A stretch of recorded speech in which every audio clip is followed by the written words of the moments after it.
It can be really overwhelming for us children's authors to manage all that's involved in marketing our beautiful children's books. So in this video, I'm going to share 5 easy ways with you to make the most of our social media presence so that those accounts are doing some of the work for us. Hi there, I'm Eevi, an award-winning children's author and ghostwriter over on eevijones.com and the creator of Children's Book University. I create videos specifically for children's authors, so be sure to subscribe so you don't miss my weekly videos. In this video, I'm going to share with you why visibility is so important and 5 really easy tips you can apply today, right now, to truly make the most of your social media presence. By the end of this video, your creative juices will hopefully be flowing so that you can start to think outside the box to truly make the absolute most out of every single place you're present online. Now, promoting and marketing ourselves is quite a challenge for most of us children's authors, and although it's very important, we often don't have the time, or we simply don't want to seem too pushy or salesy. That's why it's all the more important to take advantage of all the opportunities that present themselves in our everyday lives, but are so often overlooked by most. A while back, I wrote an article for a major self-publishing website in which I shared 5 simple changes we can make today that can have such a huge impact for us and can create such a quick and amazing win. So I wanted to share these 5 simple changes with you in this video, along with a few additional powerful things you can do.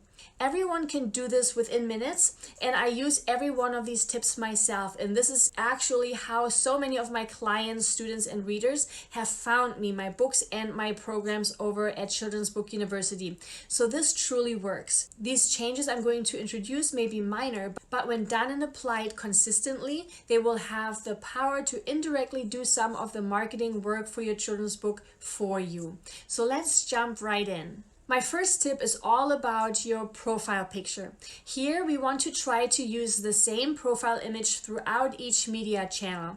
And that's because this will help potential readers recognize us more easily, especially when they see it over and over again, be it on your Amazon page, on Facebook, Twitter, or Instagram, for example. My extra fun bonus tip here would be to wear something bright or have a bright background in your picture. For example, in this somewhat dated picture of mine, I wear something red in this profile image right here, while the woman's profile image on the right shows a bright and bold background. This will allow others to quickly recognize you, even if it's just a thumbnail-sized image. Many authors treat their profile image as an afterthought. From now on, try making some conscious decisions when it comes to your chosen profile image and its color choices in your clothing and background. And once you've decided on an image, try to stick with it and use it across the board for your different social media accounts. The same holds true for your displayed author name. Be consistent with it throughout all social media channels and try to get the same handle for each of your social media accounts. This will make it so much easier for your followers to find and recognize you. Now, you may have heard my second tip before, but this one will add a whole new layer to your online presence. Have you ever hovered over someone's profile picture within Facebook groups to see who they were or to find out more about them? I do so quite often, so we can use this to our own advantage as well. Here, Facebook's feature provides us with a wonderful opportunity to show as much information about ourselves as we possibly can. So here are 5 things we can share about ourselves and our work just on our Facebook profile alone. Here's a screenshot of my Facebook profile. On the left, we see what it looks like on a computer, and on the right, that's what it looks like on a phone. The first element is the profile image. As I already mentioned, try to be as consistent as you possibly can by using the same name and profile image across your social media accounts. That will help readers recognize us more easily. The second element is the cover image. Facebook's cover image is prime real estate, so we should try to use it to our advantage and display things like our latest book. Also, pay attention that the main content of your cover image displays properly on mobile devices as well and doesn't cut off important parts of your image or message. So in this example here, I made sure that I created and positioned this image in such a way that my face wouldn't be cut off in the middle when looking at it on a phone. Our Facebook cover image can also show important credibility markers if you have any. So in this example right here, you can see the media logos of the most important places I've been featured in and that I would like to highlight, like Forbes, for example, along with some of the titles I hold as a USA Today and Wall Street Journal best-selling author. And if you have a website, you can even include your URL here on this image as well. Remember, we want to make it as easy as possible for others to learn more about us. The third element is our mini bio. This one is amazing because this short little text will show up even if someone looks at our profile on a mobile device. So be sure to make this short snippet of 101 characters count. Here we will want to think about the one big thing you want people to know about you.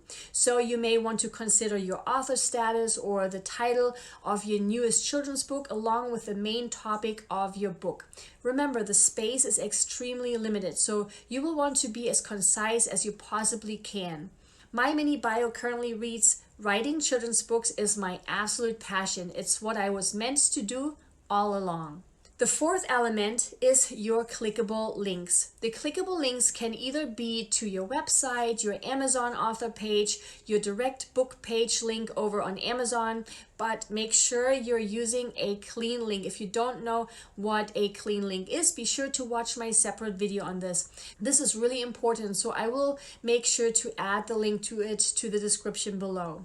And this clickable link could also be your Linktree address, an amazing free tool to make your link sharing even easier. I will share more about this in a minute. We rarely self-promote ourselves on our private Facebook page, so you may still have a number of friends and family members that don't know what you've been up to of late. So the beauty of making these additions to your profile is that as you're making these updates, they will automatically show up in your friends' feed. So you might even win a new fan among those that already know you.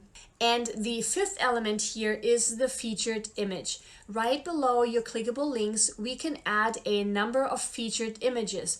You can set this up by either clicking the little pencil icon located at the top right of this area to edit your featured photos, or by clicking on options for an already existing photo and then select make featured photo. Facebook displays up to 5 featured images. I usually choose to just show between 1 to 3 images, which keeps them fairly big and more prominent that way.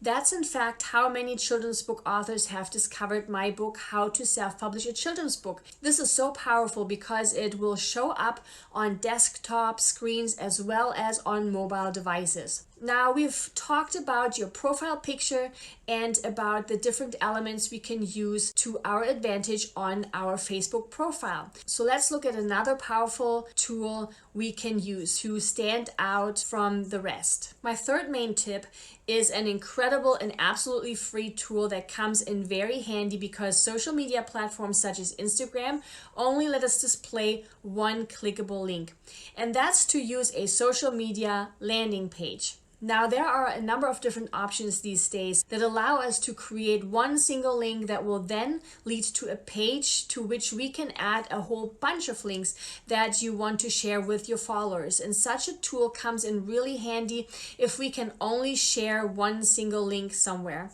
That way, when a person clicks that link, they will land on a page with your curated set of links. So like I said, there are many different options. For example, Linktree, allmylinks.com, link.bio, about.me. When I used to use Linktree, that's what my landing page looked like when someone clicked on my Linktree link. It gave visitors access to 6 different links that I wanted to share. So by clicking on my Linktree link, people were able to access my courses, my most recent article features, and other fun things like my quiz. It's a great tool and absolutely free. So you could use it to link to your Facebook profile, your Amazon author page, your direct link to your book on Amazon, or perhaps your book trailer link if you have one.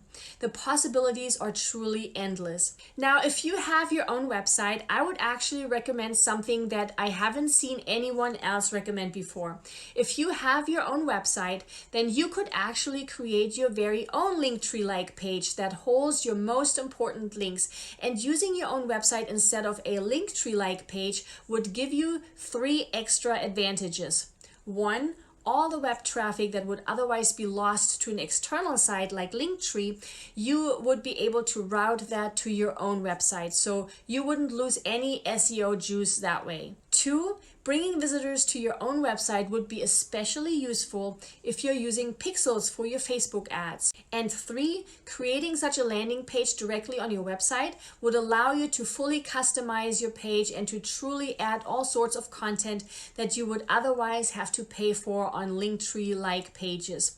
So you could use your own brand colors and add your logo and even share pictures and videos directly on that page. So instead of using Linktree these days, I have been creating my own Linktree-like page on my website right here on eevijones.com/VIP. Here I'm sharing my most important links like my newest course, the 30-day launch mastery that helps you with the launching of your beautiful children's book. I also have the link to one of my newest books, and because this is my website, I can even add an image. I also have a direct link to all my YouTube videos here, as well as to my courses, my illustration template generator tool, which is one of my readers' favorite tools, and I also have a link to my own books. Plus, at the very bottom, I even have a mini bio along with a sign up opportunity for readers to sign up for my weekly emails, which is by far my readers' favorite resource. So as you can see, if you create such a site on your own website, your options are virtually endless. And if you don't have your own website yet, you may be interested in my author website studio that shows you how to set up your very own website without having to pay any monthly fees. So I'll be sure to share the link for you in the description below. And my 4th tip to help you stand out on social media is your Instagram profile. Just like on Facebook, people can see right away who I am and what I do by looking at my Instagram profile. Instagram allows for fun emojis so you can show a bit more personality and showcase what else is important to you. So I have one single line for my mini bio, which reads USA Today and Wall Street Journal bestselling writer. And then I have 3 facts about myself that pertain to who I am, what I do, and who it is I am supporting. I like to prepare this little snippet outside of Instagram and then simply copy and paste it into the edit section. That helps format it a bit better so it looks the way I want it to. And remember, Instagram only allows one clickable link, so this would be the perfect opportunity to make use of your Linktree link, or in my case, the link to the page I have created on my own website. So be sure not to waste this link opportunity with just one regular link and instead make the most of it. I also make use of Instagram's highlights and added a number of different highlights below my profile. This is something not many make use of, but that can be very effective. Each highlight serves as sort of a category for different things you want to share. My videos highlight, for example, holds my weekly YouTube video share. So it provides visitors with direct links to my most recent videos. And my shout outs highlight showcases a number of testimonials and kind words shared by my readers and followers. So this would be the perfect place to display some amazing reviews your book has already received. So again, think outside the box everyone else is stuck in and use these amazing opportunities to your advantage to share about yourself and your beautiful children's book. And finally, my 5th tip to help you stand out on social media is to make sure you're taking advantage of the power of hashtags. Whenever you're sharing a new post on social media, especially on places like Instagram or perhaps even TikTok, make sure you're using at least a handful of hashtags, because using hashtags is a great way for others with similar interests to find you. Here we can look at the feed of similar authors to see what hashtags they are using. or we can let free online tools do the work for us. Best-hashtags.com, for example, calculates the best hashtags for us based on historical data. So by entering hashtag children's books in the search bar, for example, would generate a number of related hashtags popular on Instagram, along with a separate table that shows hashtags that are most popular on Instagram, Twitter, Facebook, and TikTok. So by using targeted hashtags, your posts will hopefully get more views and more likes. Just be sure to update your lists every so often by searching for topics and terms relevant to your children's book and to your readers. Here you can get a lot more specific, tying in the topic of your children's book. So for example, if your book is about dogs, you may want to use dog-related hashtags and perhaps even more specifically, breed-related hashtags. As you can see, making these changes and additions to your current social media platforms should take no time at all. And we can apply many of these simple changes to other social media platforms as well, like LinkedIn, for example. So the main objective should be to think outside the box to make the most of the virtual real estate we have been provided with and make it as easy as possible for people to see what you do and offer and see where they can get what you have to offer. Now, of course, you don't have to be present on every single social media platform out there, but it is my hope that after having heard my 5 tips on how to stand out on social media, you're now more conscious and more aware about your choices and realize that there are so many daily opportunities where we can share our beautiful work. I hope you found this video really helpful. Please give it a thumbs up and subscribe if you haven't yet. Like I always say, it really encourages me to keep making videos for you just like this one. Here's to your very own social media presence. Bye!